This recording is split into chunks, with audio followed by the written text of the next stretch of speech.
Sir మీ పేరు? నా పేరు లవకుమార్ అండి. సార్ ప్రభుత్వం వచ్చి దాదాపు 2 నెలల దాకా అవుతుంది కదా, ఎలా ఉంది సార్? చాలా బాగుంది. గత ప్రభుత్వ విధానాలకి ఈ 2 నెలల్లో తెలుగుదేశం పార్టీ చేస్తున్నటువంటి విధానాలను బేరీజు వేసుకుంటే చాలా బెటర్ అండి.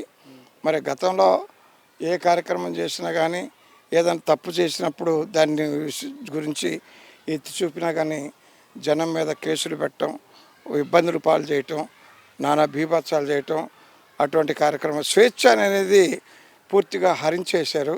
ఎవరు మాట్లాడటానికి స్వేచ్ఛగా మాట్లాడటానికి వీలుండేది కాదు. ఇప్పుడైతే మరి గౌరవనీయులైనటువంటి ముఖ్యమంత్రి గారు కానివ్వండి, లోకేష్ గారి కానివ్వండి, ప్రజల అవసరాలని వారు స్వయంగా తెలుసుకొని అర్జీల ద్వారా మరి మీరు వచ్చి ఏం కావాలనేది అడిగి మీ కార్యక్రమాలు ఏంటనేది మమ్మల్ని అడిగి తెలుసుకొని మా ద్వారా మీరు లబ్ధి పొందాలని చెప్పానని చెప్తున్నారు. అంతకుముందు మరి ముఖ్యమంత్రి గారు ఉన్నారంటే ప్రజలకి అందుబాటులో ఉండేవారు కాదు. ఏదన్నా కార్యక్రమాలకి బయలుదేరి వెళ్ళాలి అని చెప్పంటే ఆయన మరి పరదాల మాటను వెళ్ళేవాడు, ఈ కొట్లు మోగించేవాడు, ప్రజలను ఎవరిని కూడా దగ్గరికి రానిచ్చేవాడు కాదు. అటువంటి పరిస్థితిలో ఆ విధానం జరిగింది. ఇప్పుడు వచ్చేవారికే మరి ప్రజలలో మమేకమై ముఖ్యమంత్రి గారే ప్రతిరోజు మరి వారి ఇంటి దగ్గర ప్రజావేదిక ఏర్పాటు చేసి ప్రజల దగ్గర నుండి కావాల్సినటువంటి అర్జీలు తీసుకొని వాళ్ళ సమస్యలని పరిష్కరిస్తూ ఉండటం జరుగుతుంది. నిన్న మొన్నట్లోనే మేము టీవీ చూస్తూ ఉంటాం. మరి ఎప్పటి నుండో పరిష్కారం కానటువంటి సమస్యల్ని ముఖ్యమంత్రి గారి దృష్టికి రాగానే 4-5 అయితే నేను స్వయంగా చూశాను. వెంటనే పరిష్కరించినటువంటి విధానాలు ఉన్నాయి. ఆ విధంగా మరి ఏ నాయకుడు కూడా స్పందించలేదు. మేము 83 నుండి తెలుగుదేశం పార్టీలోనే ఉన్నాము.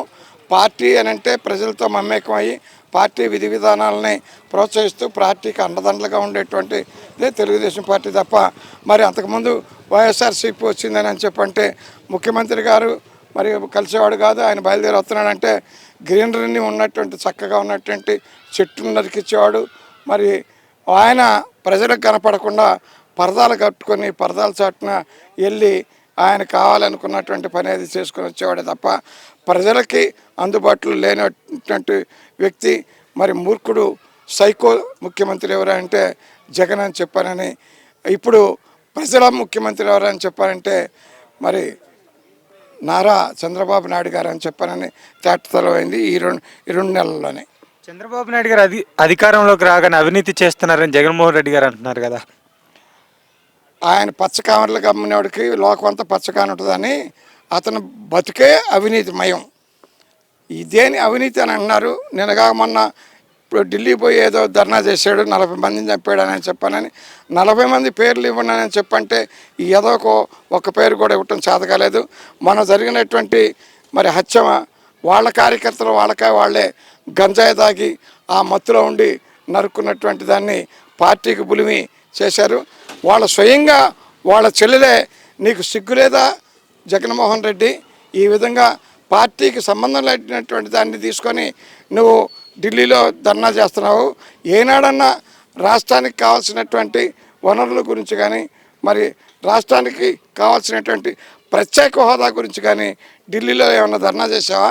మరి ఏ బుద్ధి ఉందా నీకు? ఏ విధంగా మేము మీకు సహకరించాలా?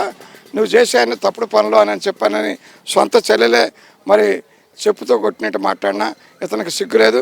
ఒక విషయం సార్, ఎన్నిసార్లు చెప్పుకున్నా కానీ ఇడి చేసినాడు ఈదికి పెద్ద అన్నట్టు అతను మనస్తత్వం అది. ఎన్ని చెప్పినా కానీ అతను సిగ్గు లజ్జ లేకుండా నిర్లజ్జగా అబద్ధాలు ఆడుతూ పిహెచ్డి పొందినటువంటి వ్యక్తి ఎవరంటే మనకి జగన్మోహన్ రెడ్డి. ఇప్పుడు కొత్త పథకాల పేర్లు మార్చారు కదా, ఎలా ఉంది? కొత్త పథకాల పేర్లు మార్చడం అనేది చాలా మంచి పద్ధతి అండి. ఎందుకంటే పథకాలు అనేది నేనున్నాను కదా ముఖ్యమంత్రి అని చెప్పానని నా పేరు మీద, మా నాన్న పేరు మీద, మా తాత పేరు మీద పెట్టుకుంటాం అనేది పద్ధతి పని కాదు. అసలు ఒక పథకానికి ఒక పేరు పెడతామంటే ఆ పేరు పెట్టడానికి, ఆ పథకానికి ఆ పేరు పెట్టడానికి ఆ పేరు కలిగినటువంటి వాడు అర్హుడా కాదా అనేది ఆలోచన చేయాలి. ఎటువంటి అర్హత లేని వాళ్ళని తీసుకొచ్చి ఆ పథకం పేర్లు పెట్టేసి ఆ స్వార్థం చేసేది తప్ప అర్హులు కాని వాళ్ళని అందరం ఎక్కించాడు తప్ప ఇప్పుడు మరి రీసెంట్గా పథకాలు మార్చి పెట్టారని చెప్పారంటే మరి కొన్ని పథకాలకి అబ్దుల్ కలాం గారి పేరు పెట్టారంటే అబ్దుల్ కలాం గారు ఎటువంటి మహనీయులో మీకు అందరికీ తెలుసు, మనకి తెలుసు, అందరికీ తెలుసు. మరి అటువంటి వారి పేర్లు తీసేసి ఎవరెవరో పేర్లు పెడితే అది పత్తాన్ని పని కాదండి. ప్రతిదానికి జగన్ అన్న లేకపోతే వైఎస్ అన్న అని చెప్పంటే వైఎస్ కూడా పెద్ద ఫ్యాక్షనిస్ట్ అండి. తెలుగుదేశం హయాంలో 400 మందిని చంపించినట్టు. అలాగే అతను ముఖ్యమంత్రి కావటం కోసం మరి అతను ఈ బ్రహ్మానంద ఈ ముఖ్యమంత్రి కత్తి పెట్టుకుని ఉంటాడు ఎవరండి ఆయన, ఆ జగన్ కాదండి, చెన్నారెడ్డి గారి హయాంలో కానివ్వండి, జానారెడ్డి గారి హయాంలో కానివ్వండి కలహాలు పెట్టి దాదాపు 500-600 మందిని హైదరాబాద్లో ఊసకోత కోయించినటువంటి మహాగణుడు ఆయన మహానేత అంటారు. మరి ఆయన ఎటువంటి మహానేత నాకైతే తెలియదు సార్. నేను అటువంటి వాటిని పూర్తిగా ఖండిస్తున్నా. వాళ్ళదంతా ఫ్యాక్షన్ పుట్టక, వాళ్ళ అయ్యకాడ నుండి ఫ్యాక్షను, వాళ్ళ అయిన తర్వాత వాళ్ళ ఈ జగన్ బాబు తర్వాత జగనం, వీళ్ళు ఫ్యాక్షన్తో అదిరించి మరి జనం దగ్గర ఉన్నటువంటి లాక్కొని ఆస్తులు పోస్తులు మొత్తం ఇసుక దందాలు చేసి మరి ఈ ఆరోగ్యశ్రీలో కూడా మా వాళ్ళు అవినీతి చేస్తున్నారు. రుషికొండ చూస్తేనేమన్నా మరి 500 కోట్ల రూపాయలతో రుషికొండని బోడిగుండు చేసేసి మరి 500 కోట్ల రూపాయలతో ఆడ కట్టాడు అని చెప్పంటే మరి అది ఎందుకు ఉపయోగపడుద్ది ఏంటి? ప్రజాధనాన్ని ఆ విధంగా విచ్చలవిడిగా ఖర్చు పెట్టి నాశనం చేశాడని చెప్పంటే రోడ్లు చూస్తే ఆంధ్రప్రదేశ్లో రోడ్డు అడుగు పెట్టడానికి వీల్లేదు. రోడ్లు వేయచ్చు కదా ఎంతో కొంత. రోడ్లు జోలికి బారు, అభివృద్ధి జోలికి బారు, ఉద్యోగాల జోలికి బారు, ఏమీ లేదు. అతనికి ఏడ దొరుకుద్దా అందినంత వరకు దాచుకుంటుంది తప్ప అభివృద్ధి అనేది అతనికి తెలియదు. ఆయన దాఖలాలలో ఆయన డిక్షనరీలోనే ఆ పేరు లేదు. సరే, ఇప్పుడు వైఎస్ఆర్సీపీ అధికారులు కానీ అన్నా క్యాంటీన్ మీద ఆరోపణలు చేస్తున్నారు కదా, దాన్ని మీరు ఎలా చూస్తున్నారు? అన్నా క్యాంటీన్ మీద ఆరోపణలు చేస్తారండి. ఇప్పుడు పట్టెడనం 5 రూపాయలకి ఈ రోజుల్లో నిత్యావసర సరుకులు కానివ్వండి, ఇంకోటి కానివ్వండి ఆకాశాన్ని, ఆ దౌర్భాగ్యుడి వల్ల ఆకాశాన్ని అంటినటువంటి రేటుల్లో 5 రూపాయలకి ఒక కూలివాడికి కడుపు నిండా భోజనం పెడుతున్నారని చెప్పంటే దాని మీద కూడా మీరు రాజకీయం చేస్తున్నారంటే మీ అంత దౌర్భాగ్యం లేరని చెప్పని నేను అనుకుంటున్నా. అది 5 రూపాయలు పెడుతుంది ముష్టే కదా అంటున్నారు కదా. ముష్టి అని అన్నప్పుడు నువ్వు తినబాకండి. కావాలనుకునే వాళ్ళు ఆహ్వాదించిన వాళ్ళని ఆస్వాదిస్తూ తింటున్నారు. అది అలాగే టిఫిన్ చేస్తున్నారు, భోజనం చేస్తున్నారు, హ్యాపీగా ఫీల్ అవుతున్నారు. అది ఎప్పుడైతే నువ్వు రద్దు చేసినప్పుడు జనం నిన్ను చీ అని చెప్పారని తిట్టారు. ఆ తిట్టినా కానీ నీకు సిగ్గు లేకుండా పోయింది. అది జగన్మోహన్ రెడ్డి గారు ఢిల్లీలో నుంచి ఎందుకు వచ్చారంటారు? మధ్యలో నుంచి ఢిల్లీలో నుంచి అక్కడ ఆదరణ లేక నీ మొర ఎవడు పట్టించుకోవాలా. నువ్వు పోయావు ఏదో ఇరగదిద్దా అని చెప్పనేం లేదు తప్ప అక్కడ నిన్ను ఎవరు కూడా ఆదరించలేదు. నీ విషయాలు ఎవరు పట్టించుకోలేదు కాబట్టి నువ్వు తిరిగి రావడం జరిగింది. జగన్మోహన్ రెడ్డి గారు నేను అసెంబ్లీకి రాను అని చెప్పేసి తేల్చేసి చెప్పారు కదా, దాన్ని మీరు ఎలా చూస్తున్నారు? అసెంబ్లీకి రావడానికి సిగ్గు ఉండాలి కదా, సిగ్గులేనాడు కదా.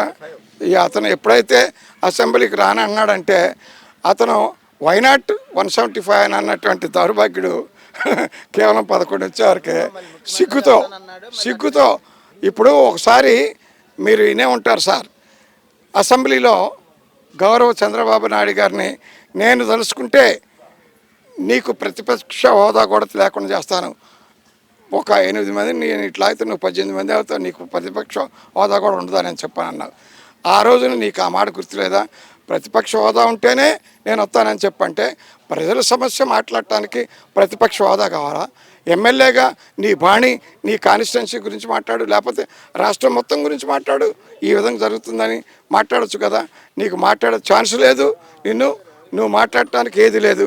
నువ్వు వస్తే నువ్వు చేసినటువంటి తప్పులన్నీ నీ మీద పడి నిన్ను ఆ మాటలే నిన్ను చంపుతాయి కాబట్టి మానసికంగా భయపడి నువ్వు రావట్లా. పాపం పండింది సార్. తప్పు చేసినాడు చేయలేదు అని అన్నంత మాత్రాన అది ఆగదు.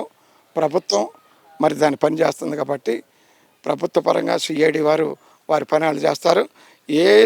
ఎవరైతే చేయలేదని అన్నారో వాళ్ళకు సంఖ్యలు పడి లోపలేసేదాకా మాకు తెలియదు అని చెప్పంటారు.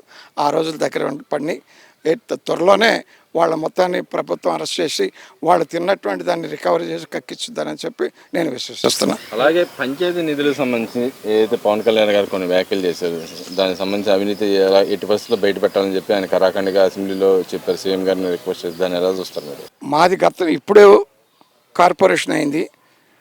పంచాయతీలో నేను పుట్టిన దగ్గర నుండి అనుభవం పొందినవాడిని. ఈ పంచాయతీలకి స్వయం ప్రతిపత్తి ఉంది.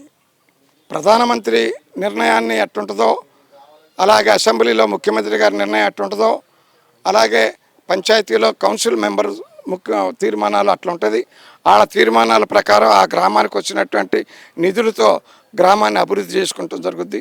అలాగే తద్వారా మరి కొన్ని సెస్సుల ద్వారా వచ్చే డబ్బులు కానివ్వండి, గవర్నమెంట్ ఇచ్చే డబ్బులు కానివ్వండి, సెంట్రల్ గవర్నమెంట్ ఇచ్చే డబ్బులు కానివ్వండి, వాటన్నిటితో కలిపి వీళ్ళు అభివృద్ధి చేసుకుంటూ ఉండేవాళ్ళు. ఏదైనా కావాలంటే పలాంది అని చెప్పంటే శానిటేషన్ విషయం కానీ ఇంకోటి కానీ మురుగు తీయటం కానీ ఇట్లాంటివి చేస్తూ ఉండేవాళ్ళు. ఇప్పుడు ఈ దౌర్భాగ్యం వచ్చిన తర్వాత పంచాయతీకి సంబంధించినటువంటి నిధులు మొత్తం కూడా స్వాహా చేశాడు. అసలు సెక్రటరీస్ ఉన్నటువంటి డబ్బులు కూడా అతను తీసేసుకొని వాడుకున్నటువంటి దాఖలాలు. అటువంటిప్పుడు గ్రామాలు పంచాయతీలు నిర్వీర్యం కాకపోతే అభివృద్ధి ఎట్టవుతుంది సార్? ఇతని వల్ల గ్రామాలు రాష్ట్రానికి గ్రామాలే పట్టుకొమ్మలు అనేటువంటి ఈ పట్టుకొమ్మలు అనేటువంటి గ్రామాలని సర్వనాశనం చేసినటువంటి ఘనత జగన్మోహన్ రెడ్డి.